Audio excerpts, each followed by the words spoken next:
ছাত্ৰ ছাত্ৰীসকল RS tuition চেণ্টাৰলৈ তোমালোকক স্বাগতম জনাইছো।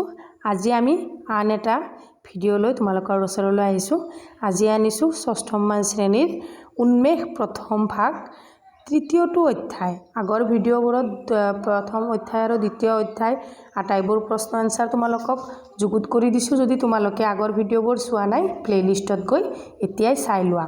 আৰু আজি আমি প্ৰশ্ন আনসাৰ দিম তোমালোকক 3 নম্বৰটো লেসনৰ। গতিকে তোমালোকে স্কিপ নকৰাকৈ ভিডিঅ'টো প্ৰথমৰ পৰা শেষলৈ চাই থাকা। চোৱা 3 নম্বৰ পাঠটোৰ নাম হৈছে পুথি অধ্যয়ন।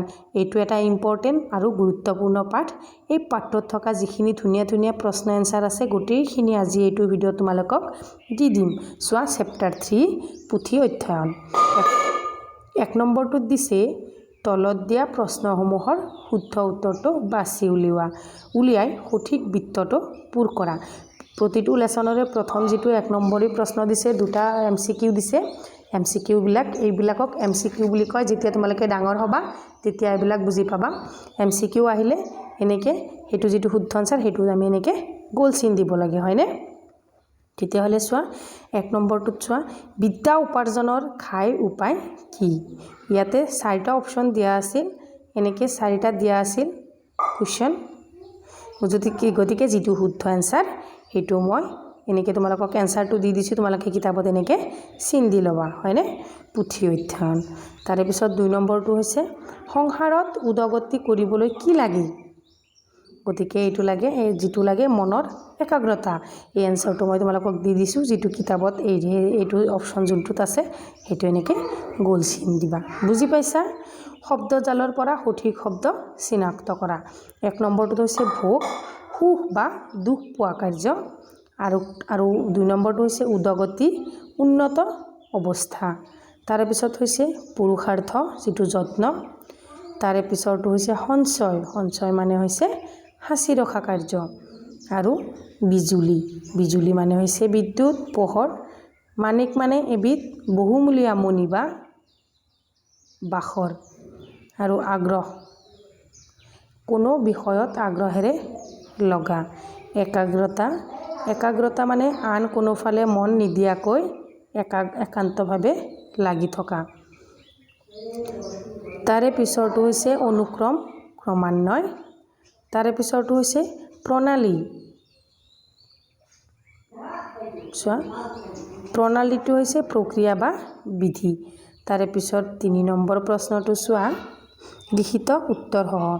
ধুনীয়াকৈ ইয়াৰে আনসাৰখিনি চাবা, ইয়াৰ পৰাই পৰীক্ষাত বেছিকৈ আহিব। চোৱা 3ৰ 1 নম্বৰটো দিছে দূৰৈৰ মানিক কেনেকৈ হাততে পাব পাৰি? উত্তৰত লিখিবা দূৰৈৰ মানিক সদৃশ জ্ঞানসমূহ আমি পুথি পঢ়াৰ দ্বাৰা হাততে পাব পাৰো। আন দেশৰ পণ্ডিতসকলৰ মূল্যৱান উপদেশ আৰু বিদ্যা পুথিৰ মাজেৰে ঘৰত বহিয়ে লাভ কৰিব পাৰি। কি ধুনীয়া কথা কৈছে, হয়নে? যে যদি আমি ভালদৰে লিখা পঢ়া কৰোঁ মানে ডাঙৰ পণ্ডিতসকলৰ কথাবিলাক উপদেশ আমি ঘৰত বহিয়ে পাব পাৰিম, হয়নে? সেই কথাই ইয়াতে কৈছে। গতিকে তোমালোকে এইটো প্ৰশ্ন আনসাৰ লিখি ল'বা। তাৰে পিছত খ নম্বৰ প্ৰশ্নটোত কি দিছে চোৱা পুথি এখনৰ আচল ভাৱ কেনেদৰে উদ্ধাৰ কৰিব পাৰি?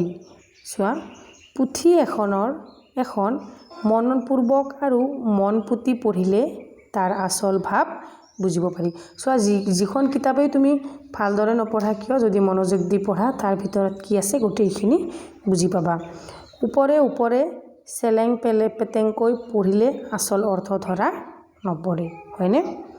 তাৰে পিছত গ নম্বৰটো চোৱা পুথিৰ বিদ্যাক কিহৰ লগত তুলনা কৰিছে?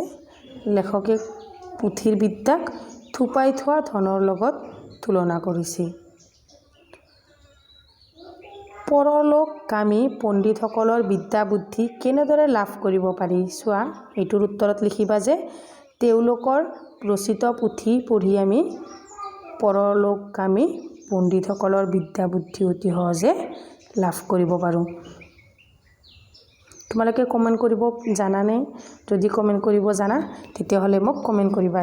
যিসকলে কমেণ্ট নকৰা মই ভাবিম তোমালোকে কমেণ্ট কৰিব নাজানা, আৰু যিসকলে কমেণ্ট কৰিব জানা তোমালোকৰ নিজৰ নামটো কমেণ্টত লিখি দিবা। মই নেক্সট ভিডিঅ'ত তোমালোকৰ নামবিলাক গাই যাম। কোনে প্ৰথমতে কমেণ্ট কৰিছিল প্ৰথমৰ পৰা 5টা নাম মই নেক্সট ভিডিঅ'ত গাই যাম, ঠিক আছে? যদি কমেণ্ট কৰিব জানা তেতিয়াহ'লে কমেণ্ট কৰিবা। চোৱা 4 নম্বৰটো, বাক্যশাৰী বহলাই লিখা। পুথিৰ বিদ্যা থোপাই থোৱা ধনৰ নিচিনা। যিমানে কোনোবাই বহু পৰিশ্ৰম কৰি ধন থোপাই ৰাখে আৰু আনজনে সেই ধনৰ পৰা সুবিধা লয়, তেনেদৰে পুথিত লিখকজনে পঢ়তাৰ বাবে বিদ্যা থোপাই ৰাখে। আমি পুথি পঢ়ি থোপাই থোৱা বিদ্যা সহজে লাভ কৰিব পাৰোঁ। সেয়ে পুথিৰ বিদ্যাক থোপাই থোৱা ধনৰ লগত তুলনা কৰা হৈছে। তাৰে পিছত চোৱা খ নম্বৰটোত দিছে বিদ্যা অৰ্জনৰ প্ৰণালী প্ৰায় ধন অৰ্জনৰ প্ৰণালীৰ নিচিনা। চোৱা ইয়াতে এইটোৰ উত্তৰটোত লিখিবা, যিমান ধন অৰ্জন কৰিবলৈ মূলধন লাগে তেনেদৰে বিদ্যা অৰ্জন কৰিবলৈ মূল বিদ্যা লাগে।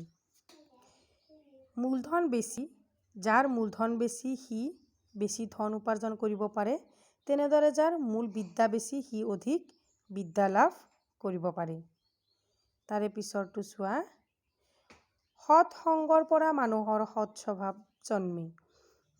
মানুহে যিসকলৰ লগত সদায় উঠা বহা কৰে তেনে মানুহৰ স্বভাৱ চৰিত্ৰ তেওঁৰ ওপৰত প্ৰভাৱ পেলায়। ভাল সংগত থাকিলে মানুহ ভাল হয় আৰু বেয়া সংগত থাকিলে মানুহ বেয়া হয়। সেইদৰে ভাল পুথি পঢ়িলে ভাল চিন্তা চৰিত্ৰৰ বিকাশ ঘটে, যি এক প্ৰকাৰৰ সৎসংগ হোৱাৰ সদৃশ। তোমালোকে এইটো সদায় মনত ৰাখিবা যে ভাল মানুহৰ লগত থাকিলে, ভাল ল'ৰা ছোৱালীৰ লগত থাকিলে সদায় ভাল হ'বা, বেয়া ল'ৰা ছোৱালীৰ লগত থাকিলে বুদ্ধি পিখিনি দি কেনে তোমালোকক সদায় বেয়া ৰাস্তালৈ টানি নিব, গম পাইছানে? গতিকে বেয়াৰ লগত কেতিয়াও সংগ নল'বা। তাৰে পিছৰ প্ৰশ্নটো চোৱা, ভাল পুথি পঢ়িলে ভাল সংগ থকা যেন আৰু বেয়া পুথি পঢ়িলে বেয়া সংগত থকা যেন ফল হয়। কথাষাৰ বহলাই লিখা। ইয়াৰ উত্তৰত লিখিবা যে পুথি পাঠ মানুহৰ মন মানসিকতা আৰু স্বভাৱৰ ওপৰত গভীৰ প্ৰভাৱ পেলায়। যিয়েই পুথি লিখে তাৰ চিন্তা চেতনা স্বভাৱ চৰিত্ৰ পুথিত প্ৰকাশ পায়, আৰু সেই পুথি পঢ়তাই যেনে চিন্তা ভাৱনা পঢ়ে সেয়ে মনত গঢ়ি উঠে। সেয়ে যিজনে ভাল পুথি পঢ়ে তেন্তে সি ভাল চিন্তা চৰিত্ৰ সংগতত থাকে আৰু বেয়া গুণেৰে ভাল গুণেৰে ভৰা হয়। কিন্তু যিয়ে বেয়া পুথি পঢ়ে তেন্তে বেয়া চিন্তা আৰু চৰিত্ৰৰে ভৰি পৰে। সেয়ে পুথি বাছনি কৰি পঢ়াটো অতিকৈ জৰুৰী। গতিকে আজিৰ ভিডিঅ'টো ইমানতে সামৰিছোঁ। গোটেইখিনি প্ৰশ্ন এনচাৰ এইটো ভিডিঅ'ত আলোচনা কৰিছোঁ। যদি তোমালোকে ভিডিঅ'টো চাই ভাল পোৱা তেনেহ'লে চেনেলটো ছাবস্ক্ৰাইব কৰি ৰাখিবা আৰু ভিডিঅ'টো যিমান পাৰা শ্বেয়াৰ কৰিবা। তোমালোকে কমেণ্টত নিজৰ নামবোৰ লিখিব নাপাহৰিবা। Thank U.